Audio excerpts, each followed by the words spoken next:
Alright YouTube, today we're going to replace a timing belt on Mitsubishi Triton. So to remove the belts for this one, we need to take off the radiator as well. So I already disconnected the top hose. The coolant is already draining. So now we're going to remove the fan shaft, which is two 10mm right here on the top and two on the bottom. So next step is we're going to take the belt off, which is 14mm tensioner bolt right down there where I'm pointing, and then we'll take all the 10mm bolts off of the fan so the fan is nice and loose, and then we can remove the fan cover and the fan at the same time. So now we're gonna remove the belts.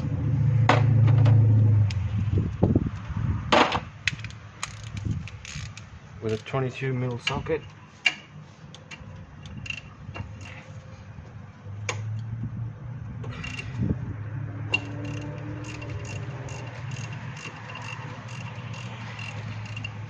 Loose the center nut on the pulley, and then we can release the tension from here.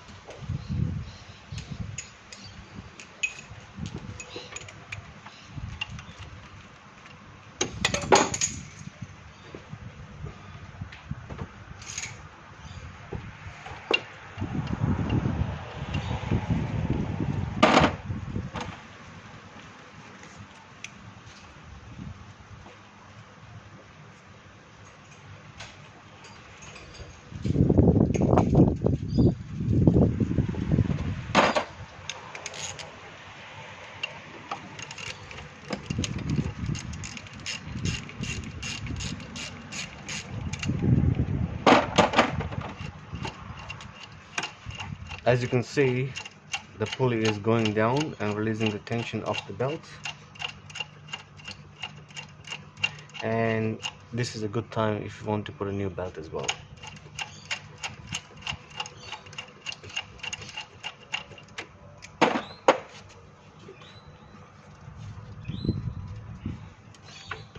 Well, let's check it. The belt doesn't look really good here. As you can see, you got cracks all around, so I'm gonna put a new belt. I'll take off the other one as well. Yeah, that's still alright.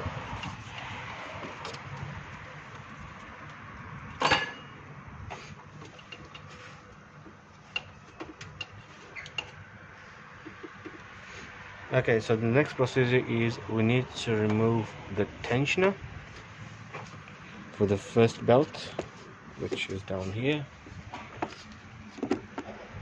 That one here, with just two bolts holding it, the whole assembly will come off. And the same we're gonna do on this side.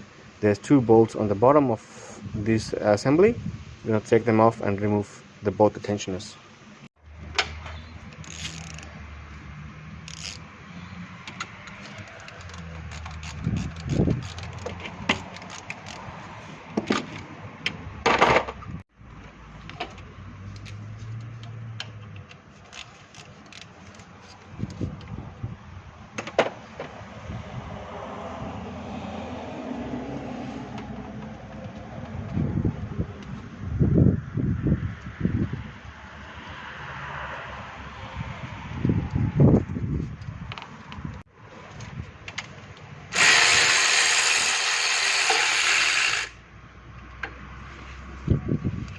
Okay, that's the first one.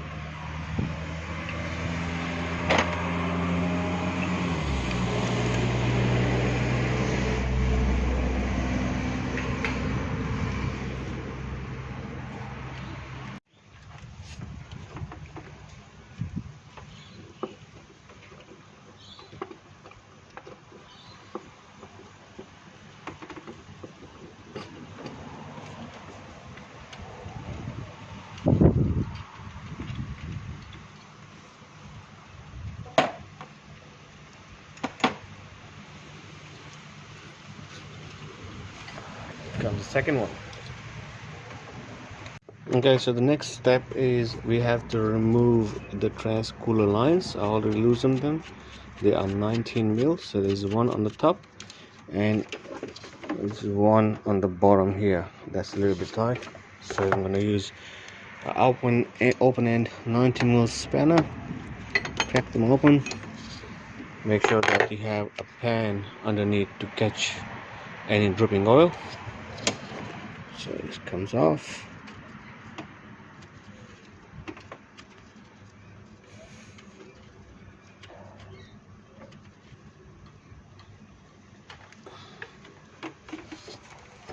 Okay, so I have removed the crank pulley, which is 22 mil. This nut here. Take the pulley out, put the bolt back in there, so you can spin the crank. Now I'm gonna go ahead, take the covers off. There's just 10 mil bolts here.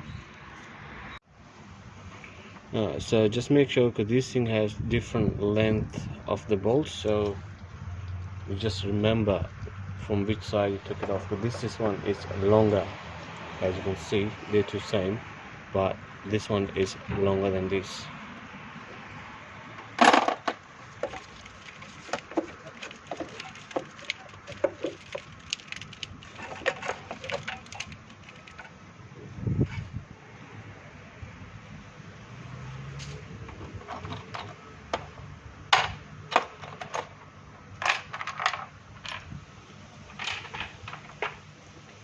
Okay, so when the top one is off, I'm going to go ahead and remove the bottom ones.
So the bottom cover has all the bolts for the same size.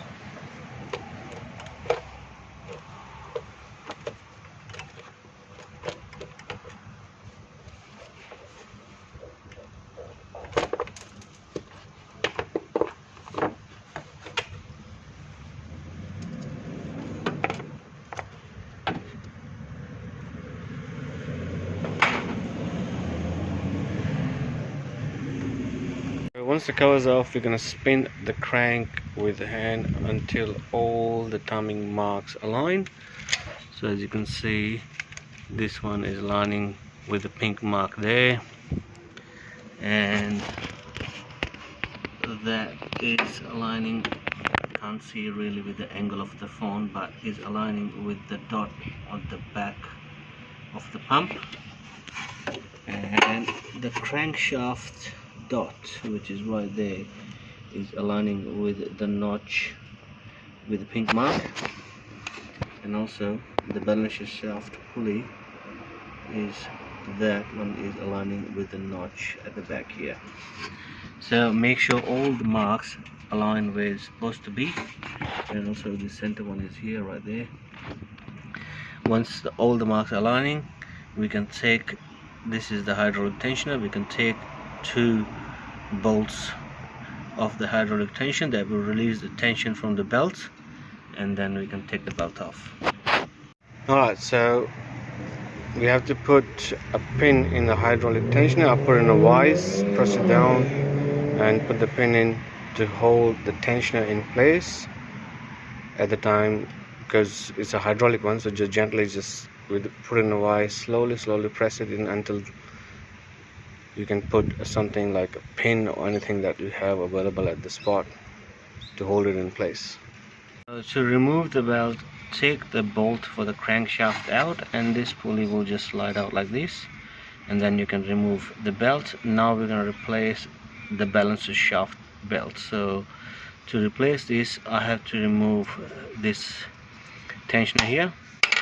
So I'm going to go ahead and take the tensioner off, and then we can release the tension from this. Is the tension for the balancer shaft. So to remove the balancer shaft belt, what you need to do is, as you can see, there's a 12 mil here. You lose this, doesn't need to take it out completely, and this bolts here with the spring, you lose it, and because that's the actual tensioner. So then you're gonna use a small screwdriver or pry bar to lift it up, and then you tighten this. Once you tighten, it will hold its place and the belt will be loose, and then you can easily remove the belt. So when you're putting the new belt, always check the arrows here. You can see on the belt, so these arrows should be facing toward the rotation of the engine, not like this. That's the way you put the belt on. When you put the balancer belt back on, make sure all the marks are aligning where it's supposed to be. So you can see this notch is aligning with this one here, and also that is aligning with the dot at the back. Once you have that, release this tension. The spring will put the tension back on the belt. Like you can see, it's full tension now. And then tighten this and tighten the 12 mil. In order to put the main belt back on, what you need to do is put the belt around the pulley, slide the pulley in, because as you know, there's a cam sensor here, so it will be easier with the, if you put the belt around the pulley, slide the pulley in. Once you have the pulley in, you need to tighten this tensioner here, so tighten this bolt, and then you put the hydraulic tensioner back in place, tighten the bolts as well, and the belt goes around like this. It goes here, it goes on idler pulley, it goes around the fuel pump, on idler pulley, on the cam, and then back on the tensioner. So just make sure everything is aligning properly. You just really can't see the angle because of the angle of the phone, but it is aligning with the fuel pump. The mark, the top mark on the camshaft is aligning as well, and there's a mark on the bottom of the pulley, the crank pulley, that is aligning as well. So once you have everything back in place, you can take the pin out, put a small screwdriver here to put a bit more tension, because it's a hydraulic tensioner. So lift it up a little bit, pull the pin out, make sure everything is tight, put the cover back in, and basically all you need to do after is reverse all the process, like covers go back on, alternator belts, and all the belts goes back on, radiator goes back in, and that's it, and job's done. That's how you replace the timing belt on Mitsubishi Triton. I hope this video is helpful for you. If you like my video, please subscribe to my channel to keep me motivated. Thanks for watching.